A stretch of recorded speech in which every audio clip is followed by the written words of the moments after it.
Hey everyone, welcome to my mini vlog. তো আজকে সকাল সকাল খাওয়া দাওয়া করে আমরা রেডি হয়ে গেছি আর যাচ্ছি আজকে আমরা দিদির বিয়ের শপিং করতে। এটাই ফার্স্ট মিনি ভ্লগ বিয়ের। তো সবাই রেডি হয়ে চলে এসেছিলাম বড় বাজারে, আর এখানে এসে এত শাড়ি দেখে সত্যি বুঝতে পারছিলাম না যে কার জন্য কোন শাড়িটা নেব। খুব সুন্দর সুন্দর শাড়ি ছিল এখানে। তো দেখো কালারগুলো ভীষণ সুন্দর, বেশ হালকা কালার ছিল, আমার তো ভীষণ ভালো লাগছিল। আর এই শাড়িটা কিন্তু ভীষণ সুন্দর দেখতে, ভীষণ এলিগেন্ট দেখতে।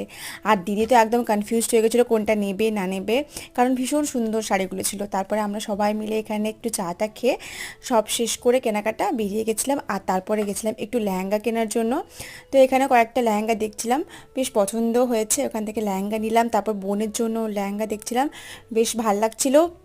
তো তারপরে আমরা চলে গেছিলাম, কোথায় গেছিলাম দেখতে হলে নেক্সট পার্টে দেখতে হবে। তো চলো আজকের মিনি ব্লগটা এটুকুই, দেখা হচ্ছে নেক্সট ব্লগে। টাটা।